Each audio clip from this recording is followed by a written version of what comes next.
আমি আবার দইয়ের রেসিপি নিয়ে আসলাম, তো সবাই আমার সাথে থাকবেন আশা করি।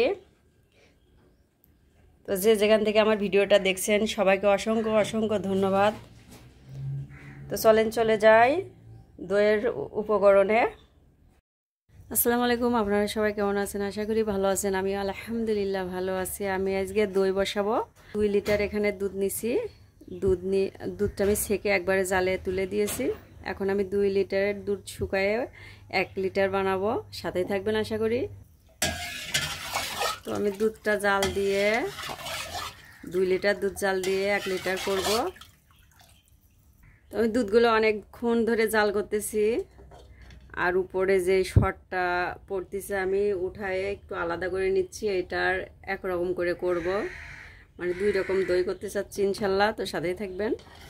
তো আমি অনেকক্ষণ ধরে এটা জাল দিচ্ছি, 1 লিটার বানাবো এই জন্য। তো আমি উপর থেকে সর এভাবে উঠাই নিচ্ছি।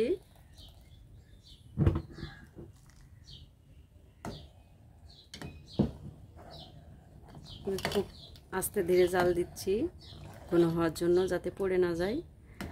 আর ভালোভাবে নেড়ে দেওয়া লাগবে, তলানিতে লেগে ধরবে তাছাড়া। তো আমি টেস্ট অনুযায়ী চিনি দিয়ে দিচ্ছি, বেশি দিব না। দুধে অনেক মিষ্টি, জাল দিলে মিষ্টি হয় দুধগুলো, আর অনেক ঘন দুধ। যাই হোক, আমি চিনিটা দিয়ে ভালোভাবে জাল করে 1 লিটার করে নিব। 2 লিটার দুধ। যাই হোক, তো দেখেন মাশাআল্লাহ আমার মানে গরুর দুধটা 1 কেজি হয়ে গেছে। আমি এখন নামাই নিব, তারপরে ঠান্ডা করব। আর এই যে শর্ট তুলে নিছি কিছুটা, তো আমি এটা রেখে তারপরে আমি বিছন দিয়ে এখন রেখে দিব। একটু ঠান্ডা হলে তারপরে আমি দইটা তৈরি করব। যাই হোক, তো সবাই আমার সাথে থাকবেন। হয়ে গেছে 2 কেজি দুধ আমি 1 লিটার করে নিছি, আর এটা হলো সর। তো আমি এখানে দই নিছি। আমি এখানে কিছুটা বিছনের জন্য দই দিচ্ছি। দইটা ভালোভাবে ফেটে নিব। তো যে জাল দিয়ে দুধ রাখছি, এই দুধটা আমি আবার দিয়ে এটা একটু দইয়ের সাথে আবার ভালোভাবে ফেটে নিব। নিয়ে ওটা বিছনটা আবার দিয়ে দেবো দুধের ভিতরে। তো আমি ভালোভাবে ফেটে নিছি, আমি এখন দুধের ভিতর দিয়ে দিব, পুরোটাই দিয়ে দিব।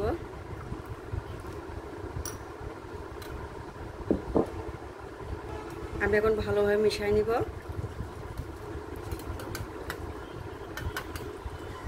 তোমার ভালোভাবে মিশানো হয়ে গেছে। আমি মাটির পাতিলটা অবশ্য নাই হাতের কাছে, আমি প্লাস্টিকে বসাবো। তো আমি প্লাস্টিকের বক্স নিছি। আমি এখন 1 1 করে দুধগুলা দিয়ে দিব। তো আমার পুরোটা দেওয়া হয়ে গেছে। আমি এখন এটা দিয়ে ঢেকে দিব। তো দেখেন আমার শর্টটা, এটা আর একটা দই বসাবো। যাই হোক, আমি দই দিছি এখানে বিছন দেওয়ার জন্য।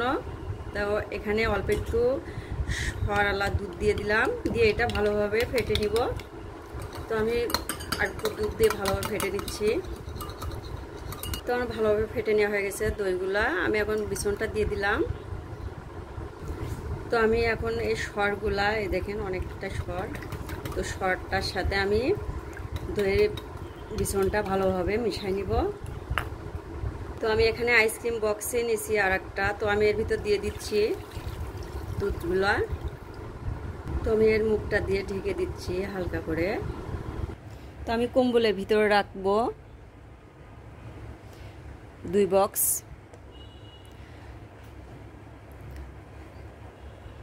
গরমে রাখবো, ভালোভাবে মুড়ে দিব যাতে কোনো বাতাস না ঢুকতে পারে। আর একটা কম্বল দিয়ে দিচ্ছি। আমার ঢেকে দেওয়া হয়ে গেছে। আমি 6 থেকে 7 ঘন্টা মতো রেখে দিব এভাবে ঢেকে। 7 থেকে 8 ঘন্টা পরে আমি আসলাম। তো আমি এটা 2-3 ঘন্টার জন্য ফ্রিজে রাখছিলাম। অনেক সুন্দরভাবে জমছে। তো আমি এখন একটু কাটবো, কেটে ইনশাল্লাহ দেখাবো। অনেক পারফেক্ট হয়েছে।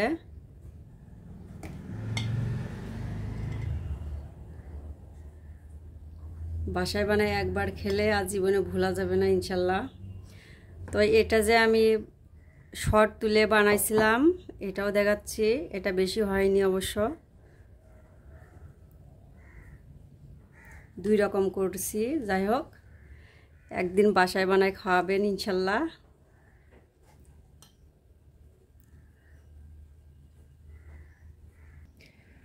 তো দেখেন আমার দইটা পারফেক্ট হয়েছে।